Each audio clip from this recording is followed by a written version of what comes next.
Le podcast est une présentation de Play Numbers Game, le seul casino qui donne des cadeaux à ses joueurs à chaque jour. Les virements Interac qui se font à propos de vos gains se font en 24 heures. Donc, tu gagnes un pari, 24 heures plus tard, c'est dans ton compte sans aucun stress. On lance un concours pour gagner 100 $ de crédit pour jouer sur Play Numbers Game.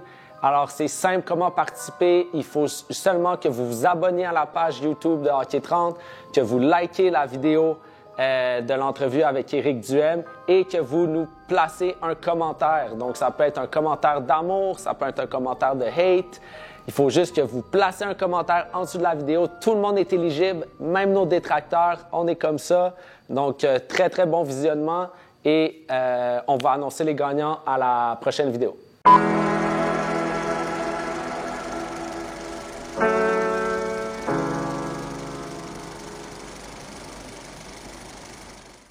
Aujourd'hui, j'ai l'honneur d'avoir le chef du Parti conservateur du Québec. Je ne sais jamais comment te présenter parce que tu es une légende de radio en même temps. Donc, bienvenue, Éric Duhem. Bonjour.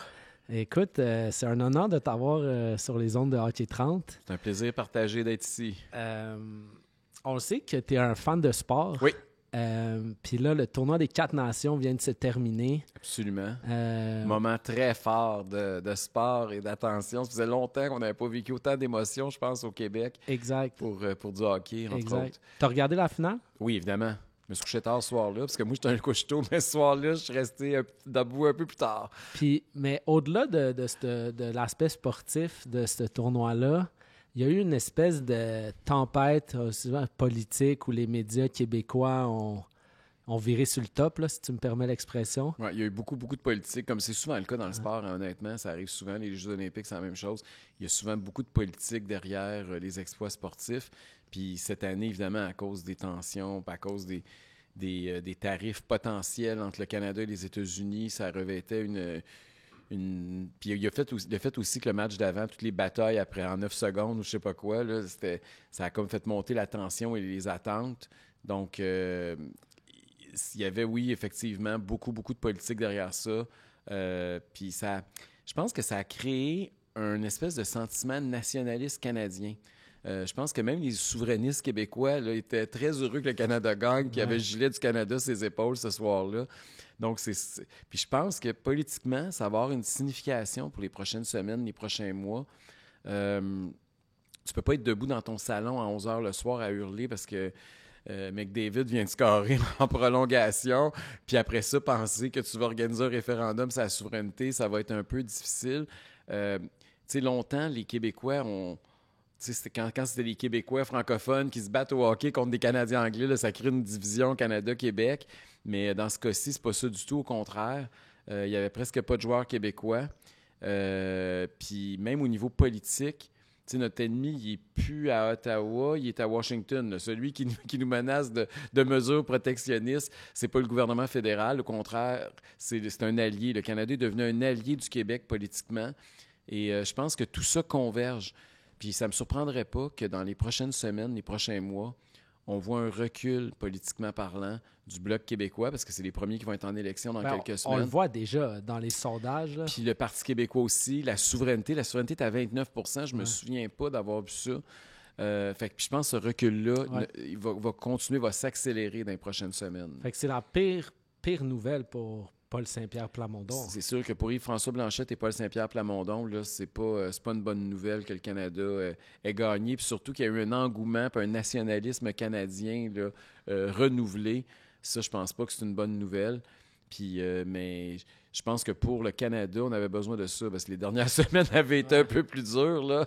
Et ça nous a comme mis un peu... On s'est dit, on peut peut-être pas les battre au niveau économique avec des tarifs, mais on peut les battre sur une patinoire. Ça nous a rassurés, je pense. Tu penses que c'est pour ça que Blanchet puis Plamondon, en ce moment, ça se...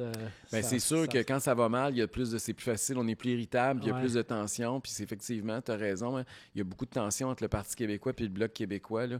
On a vu même la directrice générale du Parti québécois envoyer une lettre assez cinglante pour dénoncer là, les bloquistes qui recrutaient des organisateurs, même des candidats au Parti québécois. sais, moi, je suis chef d'un parti aussi qui est conservateur, puis qui a un parti au fédéral qui est aussi conservateur. La même chose m'arrive. Puis moi, j'encourage ça, puis je comprends pas l'attitude de Paul Saint-Pierre Plamondon, du Me, Myself and I, là, d'être très égoïste. Moi, au contraire, je suis très content quand il y a des candidats du Parti conservateur du Québec qui sont candidats au fédéral. Il y en a quelques-uns, d'ailleurs, qui sont déjà confirmés, puis il va en avoir d'autres dans les prochaines semaines. Quand il y a des organisateurs qui vont prendre l'expérience au Parti conservateur du Canada, moi, j'appuie ça. Moi, je vois ça comme quelque chose de positif. Je trouve que ça renforce notre mouvement conservateur.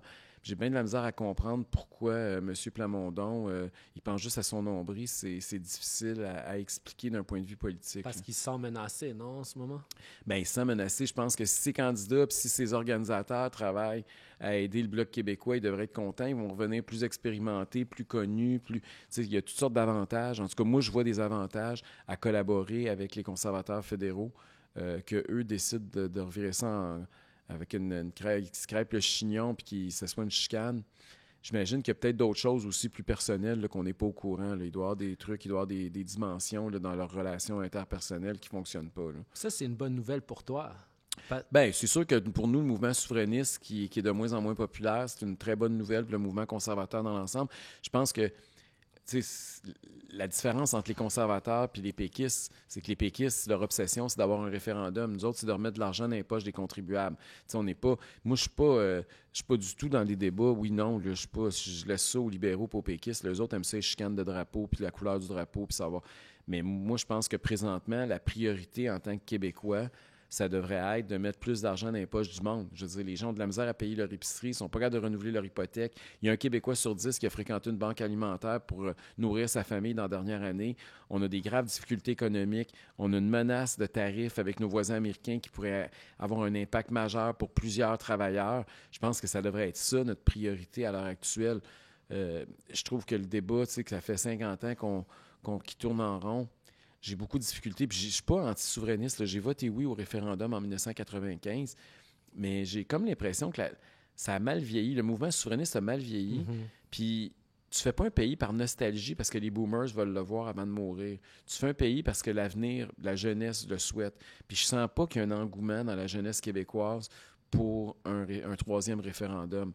Et c'est pour ça que j'aime pas beaucoup la stratégie. Puis je comprends que le Parti québécois, il essaie d'aller voler les électeurs plus âgés à la CAQ, puis il y a comme une bataille politique entre les caquistes puis les péquistes là, sur l'identitaire, puis sur la langue, puis la souveraineté.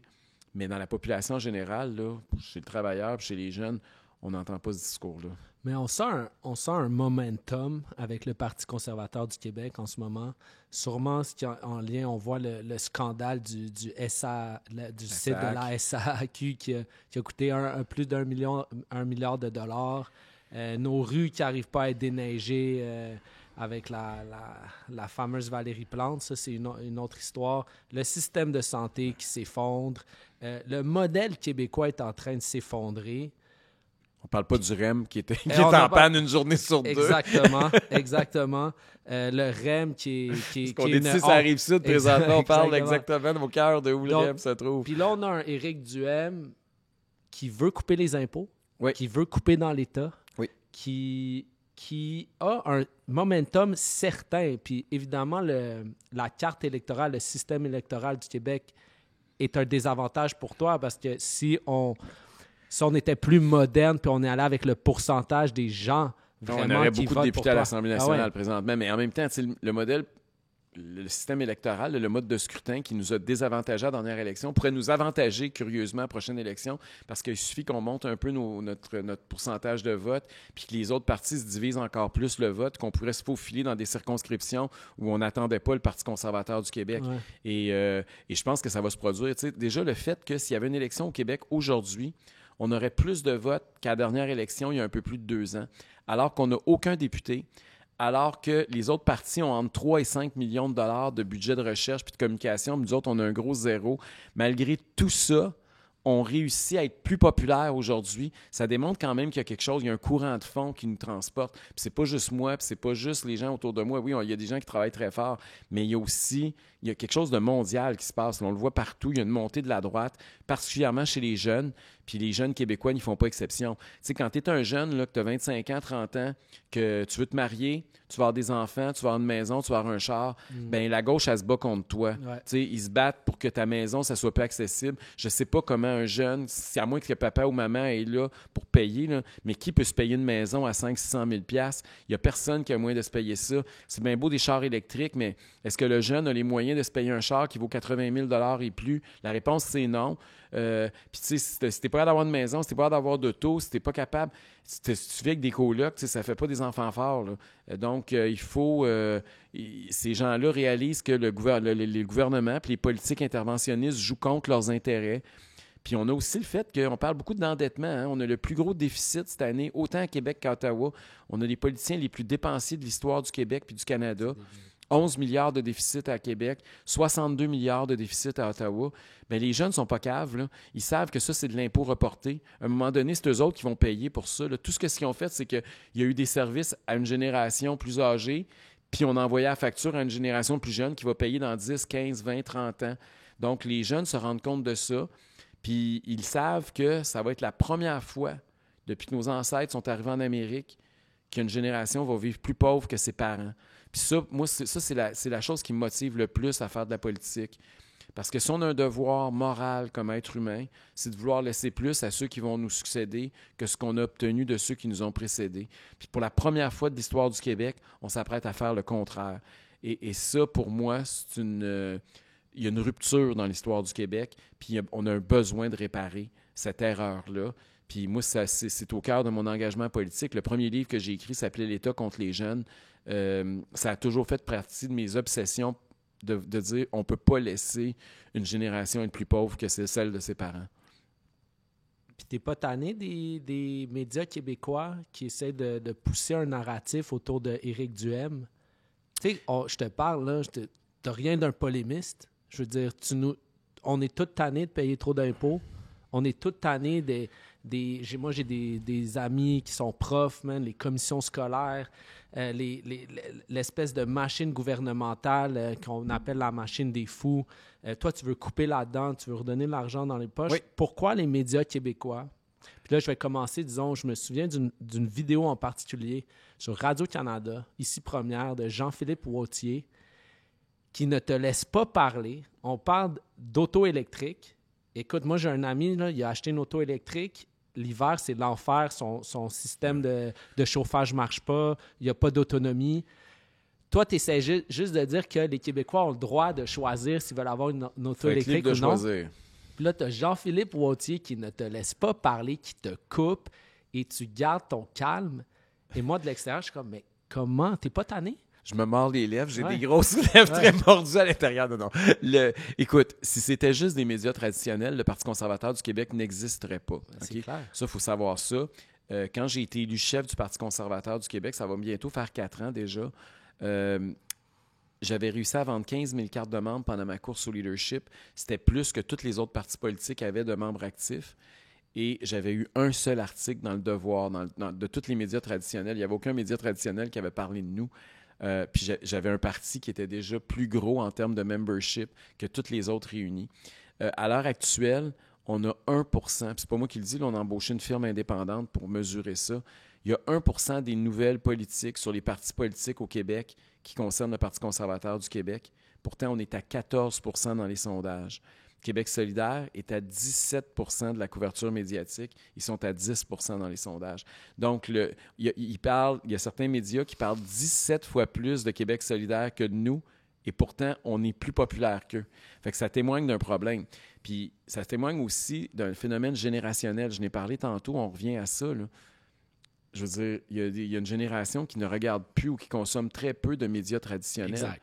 Puis ce qu'on est en train de faire là, on rejoint plus de monde auprès de certaines clientèles que les médias traditionnels. Puis si j'existe, politiquement parlant, puis si les idées conservatrices sont dans le discours, c'est grâce aux médias alternatifs, c'est grâce au fait qu'il y a des citoyens journalistes qui se lèvent puis qui commencent à diffuser de l'information. Donc, puis ça participe aussi à l'érosion des médias traditionnels. Ça explique pourquoi il y a un abandon de plus en plus important de plus en plus de gens, particulièrement chez les jeunes. Mais c'est sûr que, puis c'est là mon défi, il faut faire le pont entre les générations. Tu sais. Il faut quand même que je puisse parler aux gens qui sont dans des résidences personnes âgées où la télé est bloquée là, sur un poste de nouvelles continues traditionnelles, puis qu'ils pensent que je suis le diable en personne parce que c'est la seule information qui rentre chez eux. Donc, il faut être capable de parler à ces gens-là, puis il faut les faire voter pour l'avenir parce que démographiquement au Québec, on le sait, on est une population qui est très âgée, on a eu un baby boom, donc les baby boomers sont très nombreux, puis aux élections, le pourcentage de baby boomers qui va voter est beaucoup plus élevé que les jeunes. Les jeunes ne votent pas. Donc ça, c'est un autre défi pour nous aussi. Il va falloir qu'on motive les jeunes à se déplacer. C'est bien beau de dire que tu es conservateur, mais si tu ne votes pas, ça ne vaut rien. Donc, on a un gros travail à faire pour faire sortir le vote. Puis cette pensée unique de gauche, oui. Je dirais. Puis, tu sais, je pense à Patrick Lagacé, parce que là, je parlais de Jean-Philippe Gaultier. Je me souviens de l'entrevue aussi que tu avais donnée sur le 98.5 FM à Patrick Lagacé, où il y a une pensée unique de gauche qui est vraiment poussée. Tu gardes ton calme. Je t'ai jamais vu perdre ton calme. Mais est-ce que tu penses qu'il y a une solution à ça? Est-ce que la solution, c'est qu'il y ait un média de droite qui arrive un peu comme aux États-Unis avec Fox News? Oui. Aux États-Unis, on a la chance d'avoir des médias un peu plus à droite. Dans la région de Québec, on a une radio, on a Radio X, qui a des idées un peu plus conservatrices. Fait qu'il y a un contrepoids, puis ça explique peut-être pourquoi nos idées sont beaucoup plus populaires à Québec qu'à Montréal. Mais en même temps, je veux dire, la popularité des réseaux sociaux ne se dément pas. À tous les ans, il y a de plus en plus de gens qui consomment de l'information alternative, puis il y a de moins en moins de gens qui consomment de l'information des médias traditionnels. Donc, le temps est en train de... C'est une érosion, une lente érosion qui est en train de se produire. Puis ça peut s'accélérer parce que veut pas, moins qu'il y a de monde qui écoute, moins qu'il y a de revenus, moins qu'il y a de publicité, donc moins qu'il y a de revenus, moins qu'il y a de la qualité qu'ils sont capables d'offrir d'informations puis de couvrir de choses. Donc, plus les gens migrent vers des médias alternatifs. Fait qu'il y a tout un cercle infernal qui s'est enclenché. Et je ne sais pas si on va assister à la fin des médias traditionnels, mais certainement à leur réaménagement. Et ça, je le souhaite. J'espère que ça va changer. Puis, tu sais, je voyais la semaine passée les libéraux fédéraux à Ottawa, tu sais, qui vont proposer, ça va être leur promesse en campagne électorale, de doubler le financement à Radio-Canada. Pensez-vous que Radio-Canada va bien couvrir les libéraux dans la prochaine élection? Pensez-vous qu'ils vont essayer de faire quelques jambettes à Pierre Poilievre aux conservateurs qui veulent les fermer? On le voit déjà avec cette espèce de Mark Carney mania. Ben oui. C'est sûr qu'ils vont... c'est déjà parti, mais en même temps, les gens ne sont pas dupes. Ils le voient puis ils le savent. Et donc, si les conservateurs de Pierre Poilievre sont effectivement élus, comme je pense que ça va se produire, bien, CBC, en partant, il a dit qu'il coupait le financement. Donc, déjà, si CBC tombe dans le paysage médiatique au Canada, là, ça va être tout un coup de tonnerre qui va se produire, puis ça va aller très vite. Là. Tu me parles de Pierre Poilievre. Oui.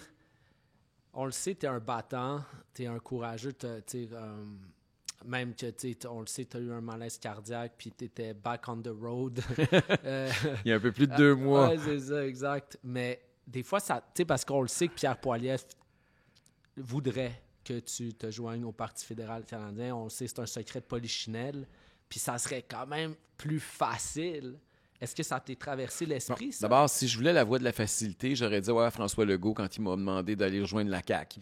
Je suis pas allé parce que j'avais un doute sur sa volonté de changer réellement les choses. J'avais demandé, êtes-vous prête à réduire la taille de l'État? Non, j'avais demandé, êtes-vous de gauche ou de droite, la première question. Il m'avait dit, je suis pas à gauche, je suis pas à droite, je suis en avant. Bon, ça, c'est une réponse politicienne, mais ça ne répond pas à ma question. Je dis, OK, je comprends, vous ne voulez pas répondre ni gauche-droite, vous n'avez même pas l'étiquette de droite. Est-ce que sous François Legault, après 4 ans de gouvernement Legault, il va y avoir plus ou moins de fonctionnaires? Il m'avait répondu, j'en aurai pas plus, j'en aurai pas moins, ils vont tous être meilleurs. La réalité, là, c'est que 6 ans après qu'il est arrivé là, il n'y en a jamais eu autant, il en a embauché une tonne, puis l'État n'a jamais été aussi obèse au Québec. Fait que si j'avais voulu, par un peu opportuniste, juste me promener en limousine puis avoir une job politique importante, je serais déjà dans le conseil des ministres de François Legault, probablement. Puis j'ai choisi plutôt de me présenter à la chefferie d'un parti qui, à l'époque, était à 1 % puis qui avait 400 membres. On l'a monté aujourd'hui à 14 %. On a 63 000 membres. Puis le mouvement continue d'augmenter puis de s'accélérer. Je pense que c'est la voie à suivre.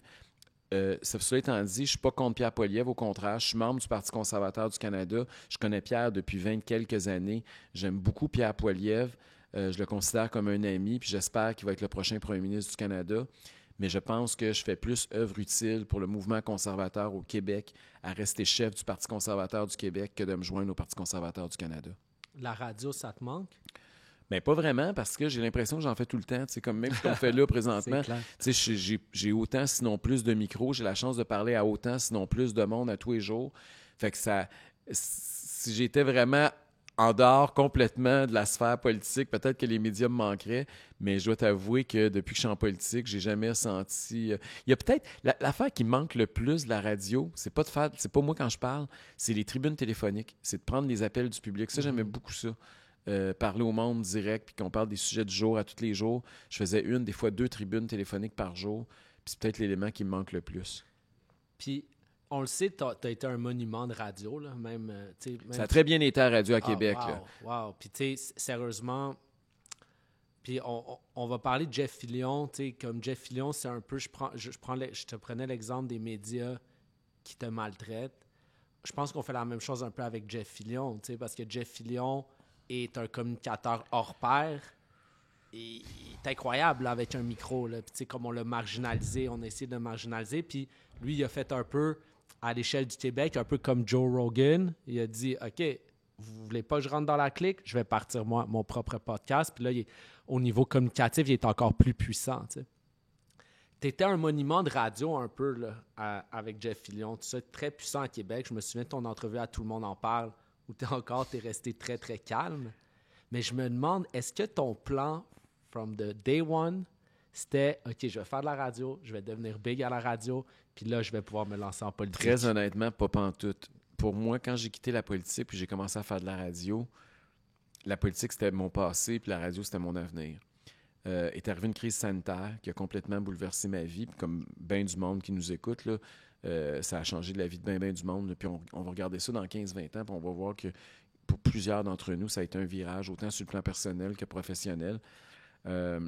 J'étais à une antenne où je me faisais dire qu'il fallait que j'arrête de critiquer le gouvernement parce qu'on vivait des subventions gouvernementales, parce que les seuls annonceurs qui restaient, c'était le gouvernement qui nous disait de nous tousser dans les coudes puis de nous laver les mains.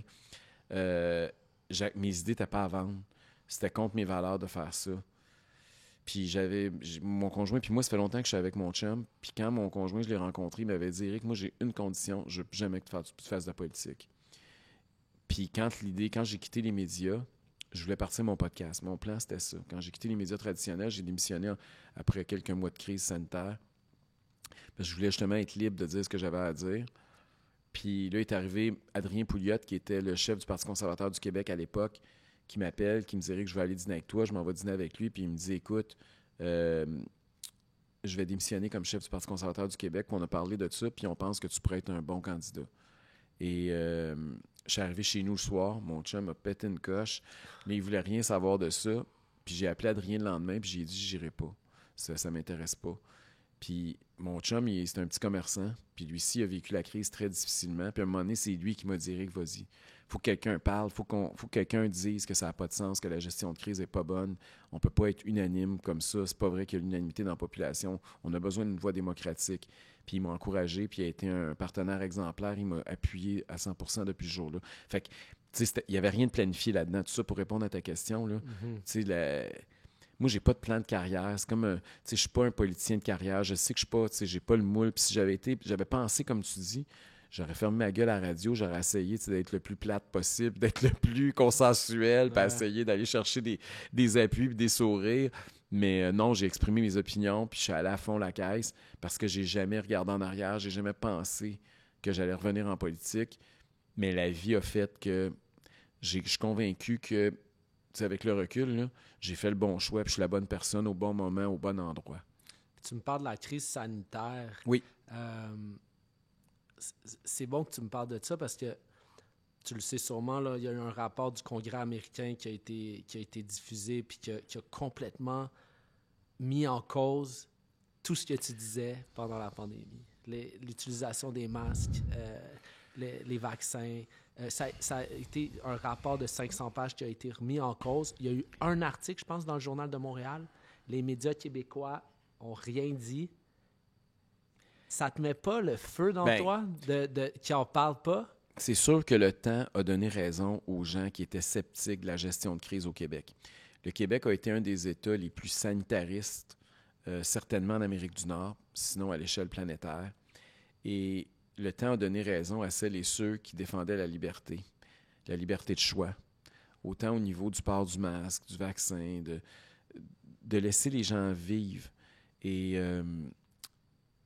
c'est sûr que, puis je comprends tout le monde, là, parce que moi aussi j'ai ça, on est tous écœurés d'en entendre parler, on a tous voulu tourner la page parce qu'on a tous vécu un traumatisme, puis c'est normal qu'on ne veut plus en parler. Cela étant dit, ça ne veut pas dire qu'il ne faut pas en tirer des conclusions qui s'imposent.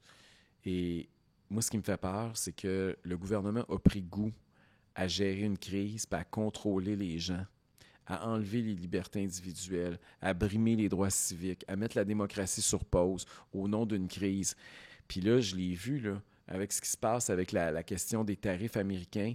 Là, François Legault est revenu. Là, il essaie encore d'être le bon papa de famille qui va nous contrôler, qui va faire ses conférences de presse à tous les jours, qui va être là pour nous protéger, qui va distribuer des chèques, qui va nous surendetter, qui va brimer nos droits et libertés.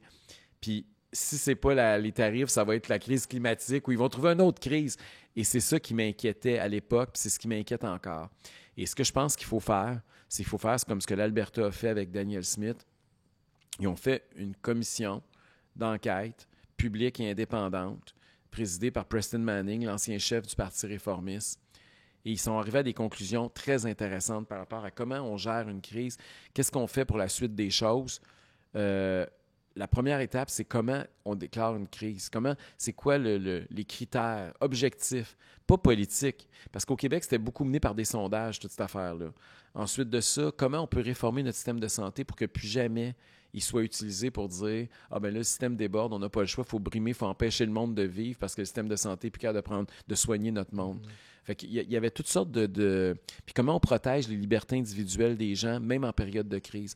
Fait que c'était un rapport très détaillé avec des recommandations très solides. Le gouvernement y a donné suite. Ici, au Québec, il n'y a jamais eu aucune... C'est la plus grosse intervention de l'histoire du gouvernement du Québec dans la vie des Québécois. Puis il n'y a eu aucune évaluation a posteriori pour se questionner quelles leçons on doit tirer.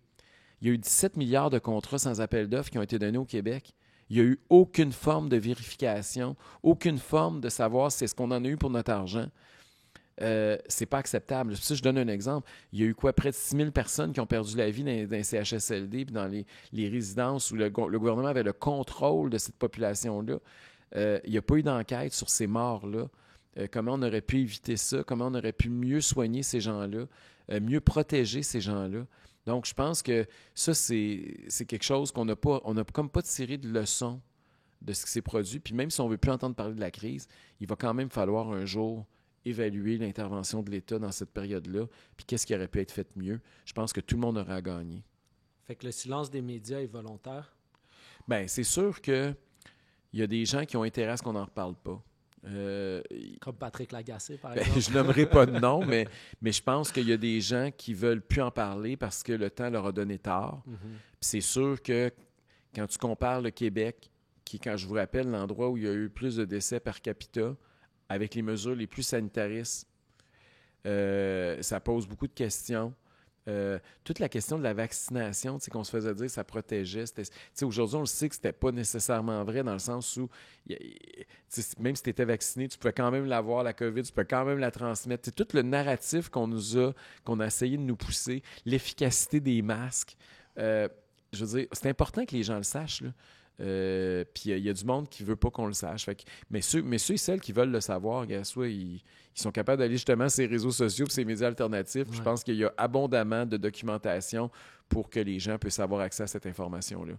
Je te parlais du tournoi des 4 nations oui. en début d'entrevue. Est-ce que tu crois au sport comme thérapie sociale? Oui, beaucoup. Ouais. À tous les niveaux, hein? Au niveau collectif puis au niveau individuel aussi, là. Moi, je cours beaucoup. Okay, j'ai couru peut-être une douzaine de marathons officiellement dans ma vie. Jusqu'à ce que j'aime mes malaises cardiaques, là, je cours encore beaucoup. Là, je recommence tranquillement. Mais je veux m'y remettre. Là, j'aimerais ça recourir un autre marathon cette année. Parce que pour moi, c'est l'équilibre. Le sport dans ma vie, c'est mon ancrage. C'est ce qui me donne mon énergie. C'est ce qui me donne ma santé. C'est ce qui me donne ma joie de vivre aussi. Fait que moi, je crois beaucoup, beaucoup au sport. D'ailleurs, c'est pour ça qu'en élection, je ne sais pas si tu te rappelles, mais on était de loin le parti qui proposait le plus de sport pour les jeunes. On voulait beaucoup investir pour le sport et ça continue à faire partie de nos priorités. Ça, c'est vrai sur le plan individuel, mais c'est aussi vrai sur le plan collectif. Je trouve que le sport, c'est quelque chose de très rassembleur. Moi, personnellement, le soir, là, quand il n'y a rien qui se passe, qu'il n'y a rien de bon, je vais mettre toujours une game, même si n'importe quoi, n'importe quel sport, j'aime ça. Je pense que ça a un effet bénéfique, le sport. À tous les ans, je pars avec mon chum et un couple d'amis. On part aux États-Unis, on découvre une nouvelle ville américaine à tous les ans, puis on va voir un match de la NFL. Puis ça fait 10-15 ans qu'on fait ça tous les ans. Puis j'aime tellement voir... T'apprends tellement sur la culture et sur les êtres humains à aller dans des manifestations sportives. Beaucoup plus, tant qu'à moi, que culturel, même à plusieurs égards. Aller dans tu comprends pas la culture américaine si tu n'as jamais été dans un tailgate d'un match de la NFL ou d'un match de football collégial. Il y a tellement de... Il y a tellement de choses là-dedans, il y a tellement de messages qui sont envoyés, il y a tellement de belles histoires à voir et à comprendre. Fait que je trouve que c'est... j'aime beaucoup ça, visiter des villes par le sport, parce que je trouve que ça en dit beaucoup, beaucoup, beaucoup sur la culture. Le sport, c'est culturel aussi. Là. On parle souvent du théâtre, puis de la danse, puis de toutes sortes les manifestations culturelles, mais tant qu'à moi, le sport fait partie de la culture à part entière. T'es un fan du Canadien de Montréal? Oui. Ouais. Mais j'étais un fan des Nordiques quand j'étais TQ. Puis t'as fait la transition. Très difficilement au départ, mais je me suis finalement rallié, bouché le nez. Mais je m'ennuie encore beaucoup des Nordiques parce que, puis surtout dans le contexte actuel, je me dis, si on avait une équipe québécoise, probablement, équipe Canada, là, il y aurait eu plus de joueurs québécois.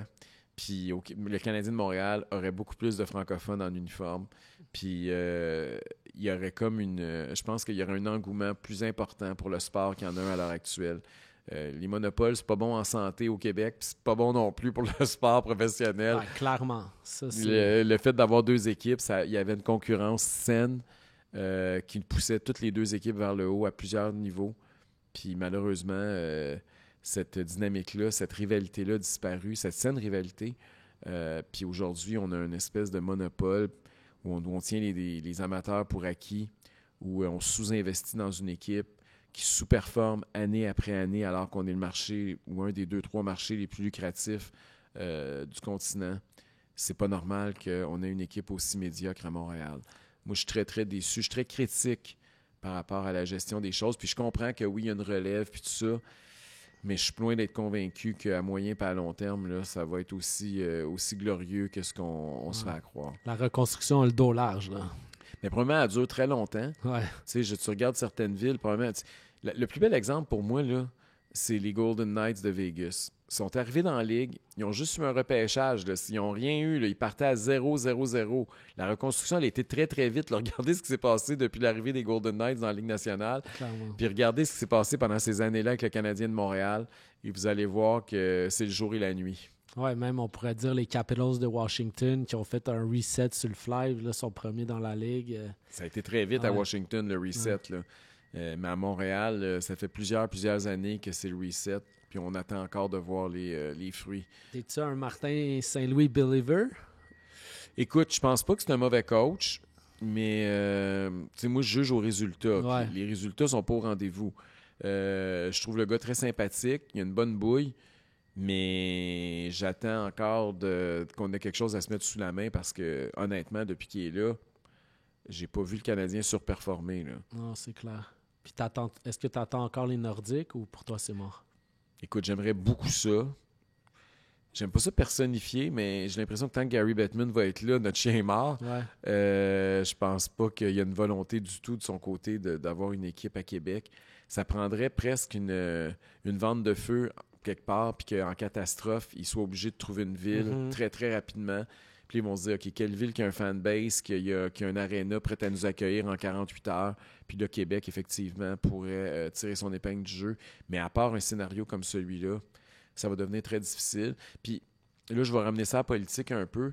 Tant et aussi longtemps aussi que économiquement, le Canada va sous-performer. Tu sais, le fait que le Québec s'appauvrit, puis le Canada s'appauvrit, c'est pas juste à cause des déficits. Là. Regardez la valeur du dollar canadien.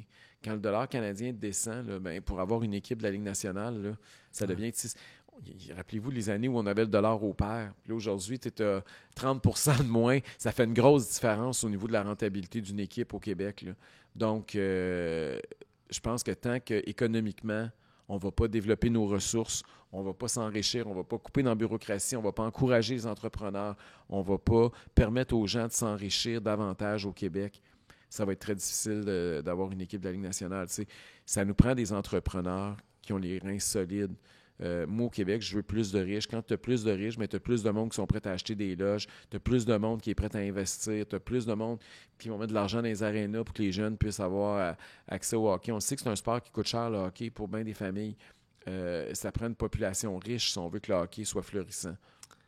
Est-ce que tu achètes la version de Bettman qui a réussi à implanter dans plusieurs têtes québécoises que c'est de la faute de Pierre-Carl Péladeau?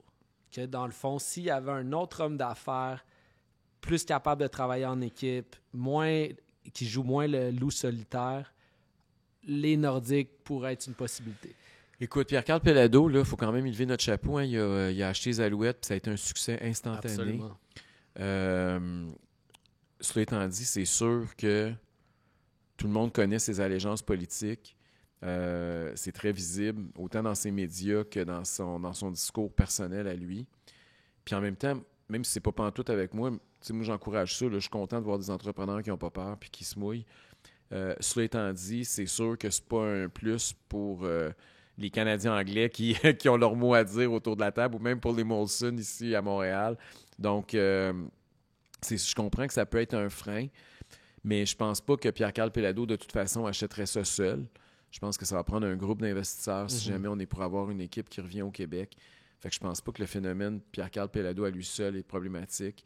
Je pense que c'est plus le problème est plus général que ça, là. Je pense que c'est une ligue qui va s'implanter dans des marchés où il n'y a pas d'amateurs de hockey, où il n'y a pas d'appétit pour le hockey, où les petits qui n'ont jamais mis des patins dans leurs pieds, puis ils le font strictement pour des droits de télé. Puis je comprends le plan marketing, mais d'un point de vue sportif, ça n'a ni qu'une tête. Puis est-ce que tu penses que Jeff Molson, qui se dit pour le retour des Nordiques, lui, dans le fond de sa tête, dans le fond, il est complètement contre parce qu'il ne veut pas partager le gâteau? Écoute, je ne suis pas dans sa tête, là, je ne peux pas parler pour lui, mais disons qu'on voit qu'il sous-investit financièrement dans son équipe. On voit qu'il n'y a pas de pression pour améliorer son équipe parce que Montréal continue à être un des marchés les plus lucratifs de la Ligue. Fait que objectivement, je ne suis pas en train de juger ce qu'il pense, là, parce que je ne le sais pas, mais objectivement, il n'y a pas intérêt à ce que les Nordiques reviennent présentement. Puis la seule façon qu'il y aurait intérêt à ce qu'ils reviennent, c'est si nous autres, en tant qu'amateurs de hockey, on arrêtait d'acheter les produits du Canadien, on arrêtait de regarder les games, on arrêtait d'aller au Centre Bell, puis qu'il y aurait une pression pour dire on veut un produit de meilleure qualité, puis on veut une rivalité. T'es un fan, on le sait, t'es un gros fan de football américain. Oui, Canadien aussi. Ouais. Oui, j'aime beaucoup la CFL. Ouais. Je sais qu'il n'y a pas beaucoup de monde qui aime plus. Moi, j'aime autant la CFL presque que le NFL parce que... Ça te gosse pas les 3 essais? Ben non, j'aime ça. Moi, j'aime ça que le ballon soit dans les airs puis qu'il y ait plus de passes puis moins de jeux au sol. Je trouve que ça rend le jeu plus excitant. Le fait que les terrains sont plus grands, que... Moi, j'aime beaucoup la Ligue canadienne. C'est sûr que les joueurs américains sont meilleurs, là. Mais le niveau à la NFL est supérieur à celui de la CFL, mais le jeu comme tel, moi, j'aime beaucoup la Ligue canadienne. Cool, intéressant. T'es-tu un fan de balle, de baseball? Un peu. Ouais. Je l'étais plus, évidemment, quand on avait nos expos. Ouais. C'est là où je veux t'amener. Mais j'aimais beaucoup ça. Le baseball, pour moi, c'est pas juste c'est un moment de relaxation. Je trouve pas que c'est juste du sport. Premièrement, il n'y a pas de cadran. C'est le seul sport qui n'a pas de cadran. Fait que tu te stresses pas avec le temps. Tu te demandes pas combien de minutes qui restent. Puis, tu sais, le baseball, c'est aussi de jaser, d'être assis tranquillement, de relaxer, de manger un hot dog. Puis, tu sais... Pour moi, le baseball, c'est plus un moment de détente qu'un moment d'excitation. Ouais. On avait Denis Coderre, là, c'était notre dernier invité. Lui, on le sait, il a cru dur comme fer. Il continue de croire. Il aime le baseball. Il continue de croire dur comme fer que s'il avait gagné l'élection contre Valérie Plante, les Expos seraient revenus. Est-ce que toi, les Expos, je veux pas te demander si c'est mort, on sait tous que c'est mort en ce moment. Est-ce que ça aurait été une bonne idée, toute cette espèce de stade dans le bassin Peel. Moi, je pense que le rôle du gouvernement, c'est de faciliter le retour des expos, le retour des Nordiques.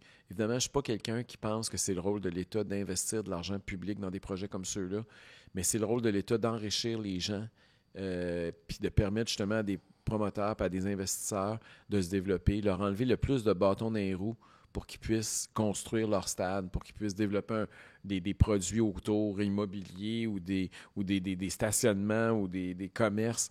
Je pense que ça, c'est le rôle du gouvernement. Et l'idée, par exemple, des expos, ce que j'ai pas aimé dans le dernier plan, une équipe là, que tu partages moitié-moitié avec une autre ville aux États-Unis, je trouvais ça un peu bâtard. Ouais. Je suis pas sûr que ça aurait fonctionné. C'est très québécois. Mais même au niveau de l'identité, comment tu identifies une équipe qui joue à moitié de ses games à l'étranger quand elle est supposée être à la maison? J'avais de la misère à comprendre le concept à la base même. Fait que ça me surprend pas que ça l'ait avorté. Si on est pour avoir une équipe, je pense que ça va prendre une équipe à part entière. Puis, il y a quelque chose qui est assez hallucinant. Là. Quand vous regardez Montréal, c'est quand même un des marchés importants du continent. Là. Ben, c'est le 10e bassin de population en Amérique du Nord. Comment ça se fait qu'on n'est pas capable d'avoir une équipe? Juste ça, là, ça devrait nous interpeller, chacune et chacun d'entre nous. Comment ça se fait qu'on est trop pauvre pour avoir une équipe de baseball, mais que Milwaukee est assez gros puis assez solide pour avoir une équipe de baseball, puis Pittsburgh est assez solide pour avoir une équipe de hockey, une équipe de football, une équipe de baseball. Je veux dire, comment ça se fait qu'on a des marchés beaucoup, beaucoup plus petits, beaucoup, beaucoup plus pauvres? Est-ce que c'est parce que ces législations-là, ils ont des entreprises au niveau local qui ont des gros joueurs, que nous, on a de la difficulté? Est-ce que c'est parce que le gouvernement est un peu moins présent et laisse plus d'argent dans les poches des fans pour acheter des billets? C'est toutes des questions auxquelles on devrait répondre. Là. Et je pense qu'on n'aimerait peut-être pas les réponses, mais je pense que ça a rapport. Puis mettre plus que 1 milliard de dollars pour réparer le foutu toit du stade olympique. Je ne veux pas l'appeler la poubelle olympique. Ça, il faut que tu m'expliques. Appelons-le l'éléphant blanc. C'est pas acceptable qu'on continue à investir autant d'argent dans un projet qui n'a pas d'avenir. Je veux dire, même si on avait une équipe qui revient, ils ne veulent pas aller là. Ça veut tout dire. Pourquoi on investirait des milliards dans une infrastructure qui est vétuste, qui ne sert pratiquement plus? L'utilisation du stade, là, c'est... Mais pourquoi le Quand est-ce que vous êtes allé au stade la dernière fois? Poser la question, c'est d'y répondre. Ouais. Je veux dire, c'est une infrastructure qui coûte les yeux de la tête puis qui ne sert à peu près plus à rien. Puis le gouvernement continue à investir. Pourquoi il continue à investir? Parce que c'est devenu un symbole. Puis que détruire le stade olympique, il y a des politiciens qui auraient peur qu'il y ait un coup politique. On vit une crise du logement présentement au Québec, mais particulièrement à Montréal. Le stade olympique est quand même bien situé. Le transport en commun est là. Il y a le métro, il y a 2 stations. On pourrait avoir un projet de développement immobilier qui pourrait rapporter énormément d'argent. Qui pourrait financer justement la démolition de l'infrastructure actuelle.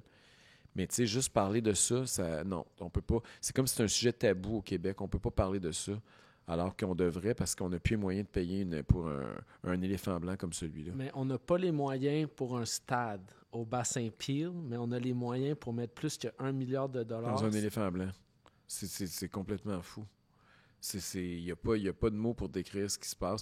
Ils ont pris la solution facile, c'est de faire du patchage, parce que c'est ça qu'ils font présentement. Hein? On met un toit, on met un sillon, on attend qu'un tuyau coule, puis on va le réparer.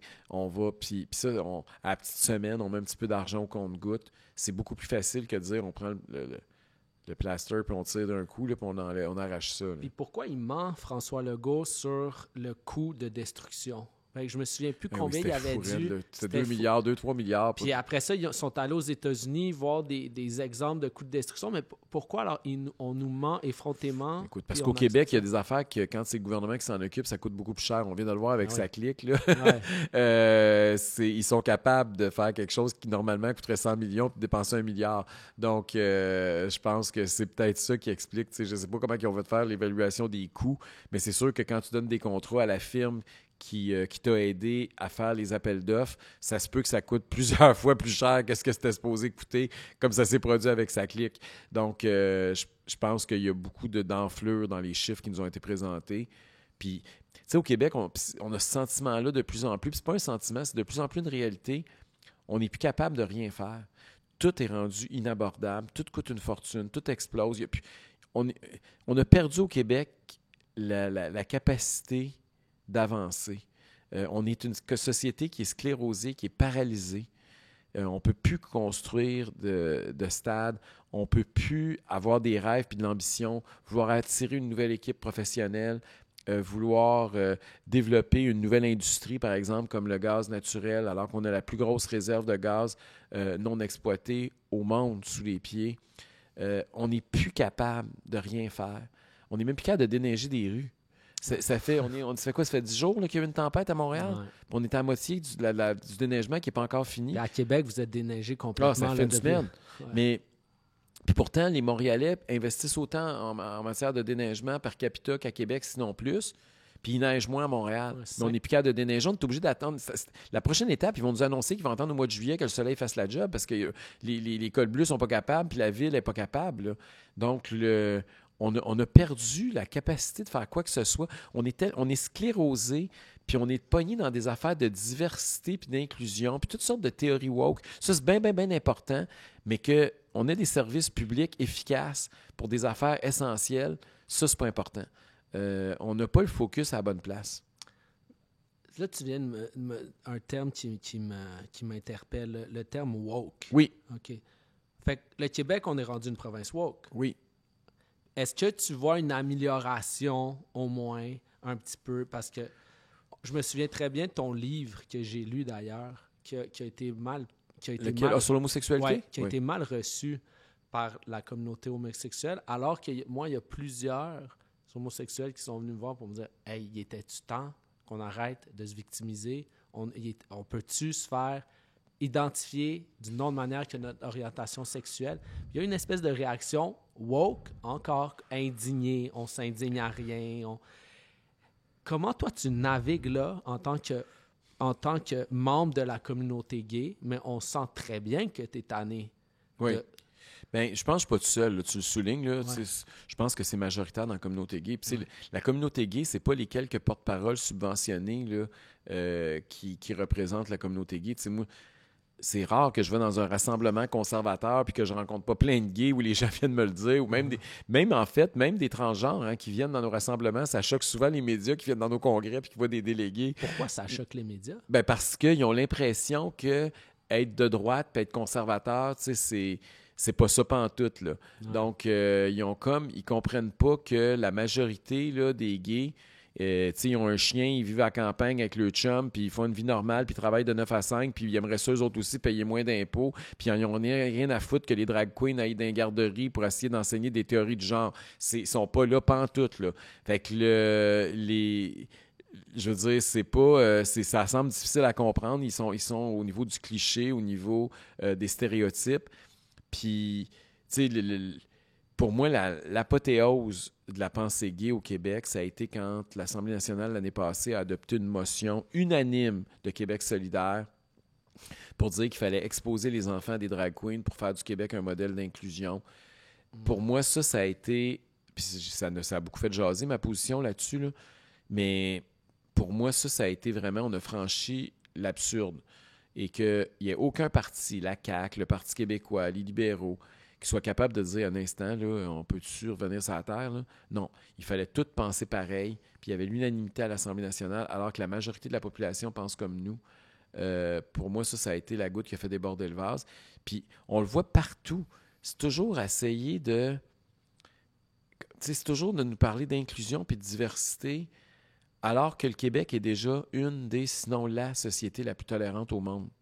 Tu sais, au Québec, là, si t'es une femme, si t'es un gay, il n'y a pas ben des places ailleurs dans le monde où tu voudrais vivre, là, où tu serais plus toléré, puis où la société... Le système est avec nous, dans le sens où si t'es homophobe, ça existe les homophobes, ça existe les sexistes, ça existe les racistes. Tu ne pourras jamais éliminer ça. C'est comme la pauvreté, ça, ou la faim dans le monde. Je veux dire, tu peux te battre pour essayer de contraindre les effets, mais de penser que tu vas complètement l'éliminer, c'est utopique. Et donc, il va toujours en avoir. Mais le système au Québec est avec nous. C'est-à-dire que si tu es homophobe, si tu es raciste, si tu es sexiste, tu vas avoir l'écrasante majorité contre toi, tu vas avoir les médias contre toi, tu vas avoir la population, la majorité silencieuse contre toi, puis tu vas avoir des embûches, puis même le système de justice contre toi. Fait que, tu sais, à partir de là, je veux dire, notre combat, il est en grande partie gagné, puis de vouloir imposer des choses à des gens, puis de leur rentrer de force dans la gorge, comme les woke le font, mais ça a souvent l'effet inverse. C'est-à-dire que ça alimente l'homophobie, ça alimente le sexisme, ça alimente le racisme. Puis là, on le voit. On voit qu'au niveau des jeunes, il y a même une étude qui est sortie récemment là, pour dire, oups, il y a une résurgence, il y a une montée de l'homophobie chez les plus jeunes. Puis, je ne sais pas que je suis d'accord, là, mais je la comprends. Parce que plus on va pousser, puis plus on va vouloir imposer ces affaires-là, puis discriminer positivement, parce que la discrimination, c'est pas positif par définition, bien, plus on va avoir un ressac. Les gens, là, ce qu'ils disent, c'est sacrez-nous patience. T'sais, faites ce que vous voulez dans votre lit, faites ce que dans votre vie, c'est correct, mais venez pas m'imposer ça, puis venez pas écœurer mes enfants à essayer de leur enseigner des théories très controversées. Ça ne m'intéresse pas. Oui, c'est clair. Puis cette espèce d'histoire de drag queen qui vont raconter des contes d'enfants dans des écoles, il y avait beaucoup de psychiatres et de psychologues qui étaient contre, qui allaient expliquer pourquoi ils étaient contre. Ils n'étaient pas anti-drag queen, ils n'étaient pas... Mais encore une fois, les médias qui ont une pensée unique, ils ont muté ça. Oui. Alors qu'on avait Éric Duhem qui montait au front, puis je pense que ça a vraiment dérangé le fait que tu es quelqu'un de la communauté gay. Mais c'est sûr. Mais en fait, j'aurais pas pu parler si j'avais pas été un membre de la communauté gay. Exact. Puis je me souviens que quand parce que j'ai répondu à une question dans une entrevue, la première fois, je faisais une conférence de presse sur un tout autre sujet, puis j'ai eu une question, j'ai répondu à une question, puis là, ça a allumé le feu. Et pour en parler ensuite, j'ai invité Michel Blanc, qui est probablement la transgenre la plus connue au Québec, pour qu'elle et moi, parce que les deux, on était opposés à ça, pour qu'elle et moi, on puisse l'expliquer. Mais si Michel n'avait pas été trans, puis si moi, je n'étais pas gay, si j'avais été un homme blanc hétéro, j'aurais pas pu parler de ça parce que j'aurais été automatiquement associé à un homophobe. D'ailleurs, quand j'étais là, tout le monde en parle, un peu avant la dernière élection, il y a un comédien qui m'a interpellé en plein... Écoute, il y a 1 million de personnes qui écoutent, là, qui me dit que c'est un parti d'homophobes. Là, tu te dis, attends une minute, là, tu es en train de me dire que les homophobes votent pour un gay. Ouais, on est quand même des homophobes soft. Ouais. C'est que je me souviens de ça. écoute, c'était hallucinant, là. Je me souviens. Puis là, Guilla avait essayé de le racheter. C'est pas tout à fait ça qu'il veut dire. Puis il avait essayé de retwister ça autrement parce que pour pas que ça... Puis il y avait Danny Turcotte qui disait qu'il t'imaginait en bobette dans un char allégorique avec lui à la fierté. Ouais. Mais c'est ça, tu sais, il y a eu un...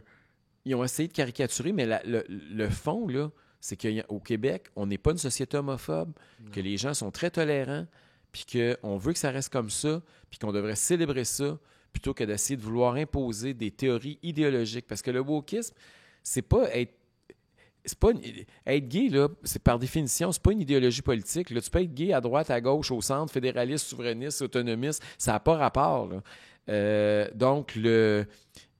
Mais on essaie au Québec d'un mouvement d'activisme idéologique de noyauter ces groupes d'intérêt-là pour les faire parler, pareil comme si être gay, c'était une idéologie de gauche.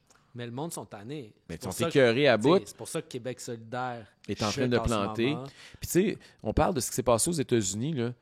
Le fait que Donald Trump dise que un homme, c'est un homme, puis une femme, c'est une femme, puis la biologie, ça existe. Là. Je suis sûr qu'il y a bien du monde qui a voté là-dessus. Là. Je ne sais pas combien de millions de votes qu'il y a eu juste à cause de ça, là, mais d'après moi, il y en a eu quelques-uns. Et puis le fait de dire que c'est pas vrai qu'un homme va aller se battre dans un ring à boxe contre une femme, il y a bien du monde aussi qui trouve que ça a bien du bon sens. Là. Vraiment. Fait que, tu sais, je pense qu'ils ont tellement poussé l'élastique, qu'ils l'ont tellement étiré que là, il vient de péter, puis il est en train de leur rebondir dans le front. Là. Ce qui explique ton momentum en ce moment. Oui. C'était quand même le premier combattant du wokisme au Québec. Puis on sent vraiment qu'il y a un momentum qui pousse en ce moment. Anti-woke, là, c'est sûr qu'il y a une pensée contre le wokisme qui est en progression. Puis je le sens, je le vois. On est capable de voir ça quand tu fais le tour des régions, là, tu le sens clairement. Ça va être un de tes chevals de bataille. Là, oui, c'est un cheval de bataille important. Là. Pour la prochaine élection. Oui, mais en même temps, on ne sait pas qui va être là, comment la bataille va se faire. La politique, c'est toujours imprévisible. Il arrive des affaires du champ gauche que tu ne t'attendais pas. Là. Mais oui, c'est sûr que ça fait partie des choses qui nous définissent comme conservateurs. Je pense que tu l'expliques bien que le nerf de la guerre pour le Parti conservateur du Québec, ça va être que les jeunes votent. Parce que c'est vrai qu'il y a un mouvement de droite indescriptible là, du côté des jeunes. Mais il faut qu'il aille voter. Est-ce que tu penses que Jeff Fillion, qui a une puissance médiatique énorme, je veux dire, Radio Pirate, son podcast, et les médias ne le savent pas, mais Jeff Fillion il a beaucoup d'impact. Il est puissant. On le sait que Donald Trump n'aurait jamais été élu sans Joe Rogan. on le sait, on est encore à la plus petite échelle. Est-ce que Jeff Fillion va faire en sorte, va pousser, parce qu'on le sait qu'il te pousse, puis récemment, il est venu pour dire publiquement, là, Éric Duhaime, il faut qu'il fonce dans le tas. Il a dit comme ça. Comment tu vois Jeff Fillion pour la prochaine élection? Ben, d'abord, je veux juste dire, rappeler au monde qui n'ont pas suivi l'élection américaine, là, que c'est la première fois que les médias alternatifs avaient plus d'impact politique que les médias traditionnels. Puis ça explique en partie, c'est pas la seule explication, mais ça explique en partie la victoire de Trump contre Kamala Harris. Si les médias traditionnels avaient eu le monopole du micro, Kamala Harris aurait été élue 2 doigts dans le nez. Si on avait été dans une élection il y a 20-30 ans, il n'y aurait pas eu de campagne électorale. Ça aurait été fini avant même que ça commence. L'entrevue que Donald Trump a faite avec Joe Rogan, mais aussi celle d'Elon Musk et même de Vance, ont eu plus d'impact que n'importe quelle entrevue de Kamala Harris dans un média traditionnel. Beaucoup plus d'impact, ça ne se compare même pas. Puis ça a été une grosse erreur, je pense. La plus grosse erreur potentielle de la campagne électorale américaine de Kamala Harris, c'est de ne pas avoir été voir Joe Rogan. Parce que Joe Rogan, il y a beaucoup de Québécois qui ne savent pas c'est qui, là, mais Joe Rogan, historiquement, c'est un gars à gauche, très à gauche même, qui a déjà appuyé Bernie Sanders, par exemple, au Parti démocrate, qui est l'aile très à gauche du Parti démocrate. Donc, il n'était pas aligné. Hein. Il n'avait pas dit ses couleurs avant que Mme Harris refuse d'aller lui parler. Puis finalement, à la fin de la campagne, toute la droite républicaine était passée à son micro, puis il a annoncé qu'il allait voter pour les républicains. Puis ça n'a pas eu un impact, ça n'a pas bougé 10 millions de personnes, là, mais les élections sont quand même serrées aux États-Unis, là, puis dans les swing states, là, ça peut avoir fait une différence. Fait que je pense que ça, c'est important de le noter. Cela étant dit, le Québec, c'est pas les États-Unis. L'impact est moindre qu'aux États-Unis. Il faut quand même être réaliste. Moi, par exemple, dans la dernière campagne électorale, j'ai été parler à Jordan Peterson. À l'échelle canadienne, c'est quand même quelqu'un de très important pour le mouvement conservateur. Au Québec, peut-être un peu moins parce à cause de la barrière linguistique, mais c'est quand même un gars qui a déjà vécu à Montréal et qui a une sensibilité pour les questions québécoises. Puis j'ai vu que ça avait eu un certain impact, mais c'est une clientèle très définie. C'était beaucoup des hommes plus jeunes. Joe Rogan, c'était beaucoup ça. Pas Joe Rogan, mais Jordan Peterson, c'est beaucoup ça aussi son auditoire. Donc, ça a un impact, mais ça va prendre plus que ça. Mais tu as raison que ça va être en croissance. Dans 4 ans, dans 2 ans, en fait, la prochaine élection, ça va avoir plus d'importance que ça en a eu il y a 4 ans. Mais le Québec, parce qu'on est une société plus vieille, parce qu'on a la barrière linguistique, ces phénomènes-là, on est en retard. Il faut se le dire, on est en retard par rapport aux États-Unis. Même un podcast comme celui qu'on est en train de faire présentement, il y aurait beaucoup plus d'impact s'il était fait aux États-Unis qu'au Québec, pour toutes les raisons qu'on sait.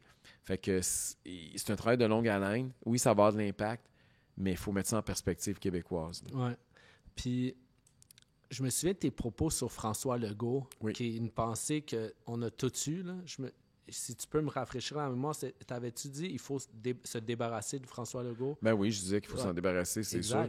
C'était ça. Puis je pense que c'est encore plus fort aujourd'hui que ça l'était quand je l'ai dit. Oui, mais pourquoi alors ça a créé une polémique encore? Tu te souviens de la polémique? Il disait que c'était de la violence. Exact, de la violence. Parce qu'il disait... C'était qui, Claude Villeneuve, qui avait dit Entre autres, oui. Il disait que c'était pas quasiment une menace de mort. Il faut se débarrasser de François Legault. Que c'était une incitation à faire des actes violents. Mais tu sais...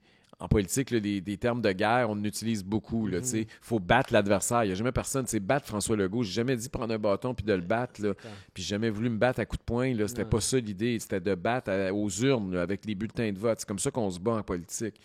Mais bon, ils ont voulu faire ça pour dire que j'étais violent. Puis ça faisait partie de leur stratégie pour m'attaquer. Puis ça a pogné un peu. Les médias traditionnels ont embarqué là-dedans pendant une journée ou deux. Je me souviens que j'ai perdu 2 jours de campagne avec ça pendant l'élection. Marois Risky aussi du Parti libéral s'était mis là-dedans parce qu'elle avait été victime de quoi donc? Il y a quelqu'un qui l'avait menacé, tout ça. Puis elle m'a nommé quand elle a fait sa conférence de presse là-dessus, puis elle parlait du Parti conservateur qui avait une responsabilité là-dedans. Puis quand il y a eu le procès contre la personne qui l'avait menacé, on a su que c'était un bénévole du Parti libéral du Québec. C'était un de ses propres militants. T'imagines. Fait que, puis tu sais, elle s'est jamais excusée, hein. Mais j'ai quand même perdu 24 heures dans une élection à cause de ça. Fait que la machine est contre toi, là. Ben, oui, ça, on le sait, là. Mais c'est sûr que, tu sais, pour se victimiser, ils aiment ça, là. Ouais. C'est très québécois, ça. C'est très... Tu sais, puis pourtant, je veux dire, moi, j'ai pas... tu sais, si j'avais peur, là, je ferais pas de politique, là. Puis, tu sais, ça fait partie de la politique. Tu donnes des coups, puis t'en reçois. C'est un sport.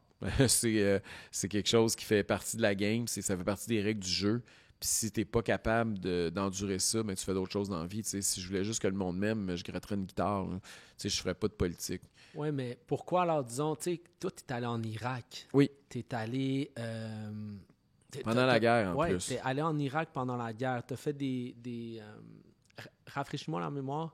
Pourquoi tu es allé en Irak? Bien, parce que je travaillais pour un organisme en développement démocratique, pour les élections, pour la démocratie, pour travailler pour les partis politiques, pour le Parlement irakien, parce qu'évidemment, Saddam Hussein venait d'être chassé du pouvoir et il devait y avoir des élections, reconstruire la démocratie. Fait que c'était pour ça, c'était pour une aide technique. Tu es allé en Mauritanie aussi. En Mauritanie, au Maroc. J'ai fait plusieurs pays dans le monde. Regarde, j'ai fait comme un test avant, en sachant que je t'avais là dans mon podcast et j'ai fait une revue de presse. Un seul article en a parlé dans ce que j'ai vu. Tu sais, c'est quand même fou, là. T'es allé en Irak pendant la guerre, mais non, les médias... J'étais un des rares Québécois. Ouais. Puis d'ailleurs, si j'étais présent dans les médias à Québec après ça, c'est en grande partie à cause de ça. Les gens ne savent pas ça, mais je suis revenu d'Irak et je me promenais dans le Vieux-Québec, puis j'ai croisé Yann Bussière, qui était un journaliste que j'avais connu au Soleil quand j'étais à l'ADQ, puis qui me disait « Ah, t'es allé en Irak, tout ça, j'aimerais ça faire un papier là-dessus. » Puis au début, je voulais pas, puis là, j'ai dit « Ah, ben viens à la maison demain, puis on va en jaser. » Il est venu, il a pris ma photo, puis il a réussi à me faire une entrevue. Puis le surlendemain, c'était la une du Soleil. De mémoire, le titre, c'était quelque chose comme de l'ADQ à l'Irak. Puis évidemment, ça attirait l'attention parce que tout le monde... le Canada n'avait pas participé aux efforts de guerre en Irak. Fait qu'il y avait très, très peu de Québécois qui étaient en Irak pendant la guerre. Et là, les médias traditionnels se sont même appelés. Puis c'est comme ça que je me suis ramassé à une entrevue à Radio X. Et c'est comme ça qu'on m'a offert mon premier contrat pour commencer à faire des médias quand je suis revenu d'Irak. Puis c'est un peu comme ça que je me suis ramassé dans les médias. C'est un accident, tu sais, qu'on parlait tantôt, là, mon plan de carrière, tu vois que j'en avais pas trop. Et puis j'étais revenu un peu poqué, hein, j'avais le syndrome post-traumatique là, quand je suis revenu de l'Irak. Là, j'ai trouvé ça très dur les mois qui ont suivi mon retour au Québec. Et t'as raison, c'est pas quelque chose dont on parle souvent, mais moi, ça m'a beaucoup appris comme être humain. Tu sais, de voir des gens comment c'était important la démocratie, ça m'a consolidé comme un démocrate. De voir comment ces gens-là, c'était important dans leur vie de pouvoir voter, de pouvoir instaurer une démocratie dans un pays en guerre, qui était prêt à mettre leur vie en jeu pour instaurer la démocratie. T'sais, ici, on tient ça pour acquis, on pense que c'est comme l'air qu'on respire, que aller voter une fois 4 ans, puis d'ailleurs, on n'en prend pas soin. La preuve, c'est qu'il y a tellement de monde qui ne va même pas voter. Mais il y a des gens pour qui c'était une question de vie ou de mort, puis ils étaient prêts à mettre leur vie en jeu pour pouvoir instaurer une démocratie. Ça m'a beaucoup sensibilisé à cette réalité-là. Puis tu te plains jamais, dans le sens, tu te plains jamais du traitement médiatique injuste au Québec. Je t'ai jamais vu. Je m'en attends. Je regarde, les 2 dernières semaines, j'ai fait 2 conférences de presse à l'Assemblée nationale, puis j'ai pas eu une ligne dans un média. T'sais, les gens ne savent pas ça, là, mais on fait des conférences de presse sur des sujets très d'actualité, très du jour. Je n'ai fait une avec le docteur Karim El Ayoubi, qui est notre porte-parole en santé, sur le système de santé, sur le projet de loi qui veut interdire aux médecins qui sortent des facultés de médecine pendant 5 ans au Québec de pratiquer dans le privé, qui pour moi, c'est une violation pure de la liberté professionnelle. Ça ne va pas passer, je peux pas croire. En tout cas, les 4 partis sont d'accord. Et on a fait une conférence de presse, on est le seul parti contre. Il n'y a pas un média qui a écrit une ligne sur le fait qu'on était contre. Après ça, la semaine passée, je n'ai fait une sur GNL Québec. J'arrivais du Saguenay, j'avais fait une tournée. J'étais allé rencontrer la Chambre de commerce, le port de Saguenay. J'ai fait une visite de l'aluminerie parce qu'on sait que c'est important, l'aluminium, surtout au Saguenay, là, à Arvida, à Rio Tinto. Puis avec les tarifs qui s'en viennent, j'ai fait une conférence de presse là-dessus. Pas une ligne. Mais, tu sais, qu'est-ce que je fasse? Je sais pas, moi, je fais ma job, puis eux autres font la leur. Puis s'ils veulent pas la faire, je peux pas les obliger à le faire. Hein. C'est clair.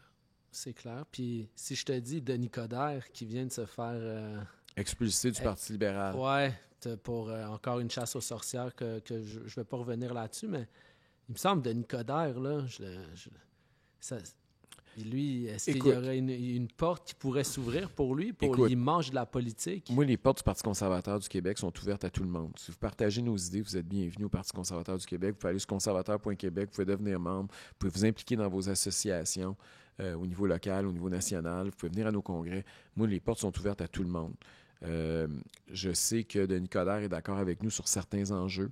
Je sais que notamment, on vient de parler de GNL, mais c'est un exemple. Je sais que sur les hydrocarbures, il y a une partie de son discours qui est très similaire au nôtre. Je sais qu'il est en faveur de notre 3e lien qu'on propose à la hauteur de l'île d'Orléans. Je sais qu'il est contre le tramway à Québec. Donc, il y a certaines choses avec lesquelles il est d'accord. Maintenant, un parti politique, tu sais, c'est pas... Puis moi, le premier, là, tu peux pas être d'accord avec 100% de ce qu'il y a dans un parti politique. Parce que, tu sais, il y a toujours des affaires comme individu qu'on n'est pas d'accord. Mais c'est à partir de quel pourcentage qu'un parti politique peut être le tien? Puis c'est la question à laquelle Denis Coderre va devoir répondre dans les prochaines années. Est-ce que le Parti libéral du Québec représente encore ses idées, même s'ils l'ont expulsé, même s'ils ne sont pas d'accord avec ses idées fondamentales? Est-ce que le pourcentage d'idées contenues dans le programme du Parti conservateur du Québec est suffisamment élevé pour qu'il puisse adhérer à notre parti? Ça, c'est pas à moi à répondre, c'est à lui à répondre. Mais puis c'est vrai à tout le monde qui nous écoute, là. Des fois, tu es assez à l'aise pour voter pour un parti, mais tu n'es pas assez à l'aise pour devenir membre. Des fois, tu es assez à l'aise pour devenir membre, mais pas assez pour militer. Des fois, tu es assez à l'aise pour militer, mais pas assez pour te présenter. Tu sais, il y a comme une échelle de savoir jusqu'à quel point tu peux t'impliquer politiquement avec une formation politique. Et M. Coderre, comme tous les autres Québécois, doit répondre à ça. Nous autres, notre devoir, moi comme chef, ma job, c'est de m'assurer que je présente une offre politique conservatrice cohérente. Puis à partir de là, chacun est libre de dire jusqu'à où il est prêt à nous aider pour que ces idées-là prennent le pouvoir. Ouais. Puis Jonathan Marchessault, on sait qu'il est très, très actif. Ça, c'est un bon modèle à avoir, là, Jonathan Marchessault. Ça, c'est une affaire que je veux te parler parce qu'on parle de sport. Là. Ouais. Il y a 2 athlètes, puis je remercie du fond du cœur, puis je suis très content qu'ils nous aient appuyés. Puis c'est probablement 2 des athlètes les Québécois les plus importants au monde. Là. C'est Georges Saint-Pierre et Jonathan Marchessault. Tu sais, Jonathan Marchessault, l'année qu'il nous a appuyés, là, il a été MVP, là, puis il a gagné la coupe. Là. Oh ouais. C'est pas un joueur marginal. C'est un gars qui n'a pas été repêché, je veux dire. Qui a une histoire. Exact. Là, qui a pas, c'est ça. Il y a personne qui a cru en lui. Là. C'est un self-made man, puis il a bûché fort. Là. Et il est sorti en campagne, il m'a appuyé. Je me souviens pas que ça a fait un article. Je me souviens d'avoir une ligne à la fin d'un article, mais je me souviens pas que ça a fait un article dans un média traditionnel. Georges Saint-Pierre. Georges Saint-Pierre, c'est probablement au niveau sportif le Québécois le plus connu sur la planète. Imagine. Je suis allé m'entraîner avec Georges Saint-Pierre. On a rendu public une vidéo. Je me souviens pas qu'il y a un média qui a parlé de ça. Non, mais c'est inacceptable. C'est fou, hein? Alors que n'importe quel artiste qu'on connaît pas, qui gratte n'importe quelle guitare ou qui fait n'importe quoi, qui chante de la chanson qu'on connaît pas, qui va appuyer le Parti québécois, puis ça va faire les nouvelles pendant 2 semaines. Clair, ou le Parti libéral. Ou n'importe qui, mais il y a plus surtout le PQ, là, mais... Ouais. Mais même Québec solidaire sont tellement présents dans les médias. Fait qu'il y a un artiste marginal qui va appuyer QS, puis ça fait une nouvelle. Nous autres, on a eu 2 des athlètes les plus importants au monde. Il n'y a personne qui a eu ça, des appuis d'athlètes comme nous autres, on a eu, là. Et il n'y a pas un média qui en a parlé, ou très, très, très, très peu. C'est inacceptable. Je parlais en mon nom personnel. Moi, je ne suis pas chef de parti puis tout ça, mais j'ai un site Internet qui dérange. Il y a Alexandre Pratt de La Presse qui a écrit un article, même plus qu'un article, en disant que Hockey 30 devait disparaître parce qu'on grugeait l'auditoire. On avait plus d'auditoire que les médias traditionnels parce qu'on passait différent. Puis sérieusement, je dois te dire, Éric, c'est très, très inspirant de t'avoir aujourd'hui parce que tu ne te couches pas, tu continues de te battre. Mais non, il faut se battre. Ouais. Mais tu sais, c'est important ce que tu dis là, parce que c'est la culture de l'annulation. Ça aussi, ça fait partie du wokisme. Hein. Ouais. Au lieu d'argumenter puis de vouloir se surpasser pour montrer que nos idées sont meilleures ou que notre média est meilleur ou que ce qu'on fait, c'est meilleur, ces gens-là, ils veulent faire taire celles et ceux qui pensent différemment ou qui sont de la concurrence. Puis c'est ça qui m'inquiète le plus. Puis ça, c'est très antidémocratique. Puis de vouloir faire fermer un média ou de vouloir faire taire un parti politique ou exclure du débat. Tu sais, moi, Riba Gazal disait à Radio-Canada il y a quelques semaines que je ne devrais même pas être invité alors qu'on est plus populaire qu'elle dans les sondages. Je veux dire, ces gens-là, c'est très, très, très dangereux. Partout où ça s'est passé dans l'histoire de l'humanité, à toutes les époques, ça s'est toujours mal terminé quand on veut faire taire celles et ceux qui pensent différemment de nous.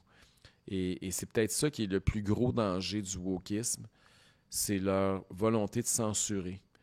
Et puis on le voit, même, puis ça se traduit dans des politiques publiques, là.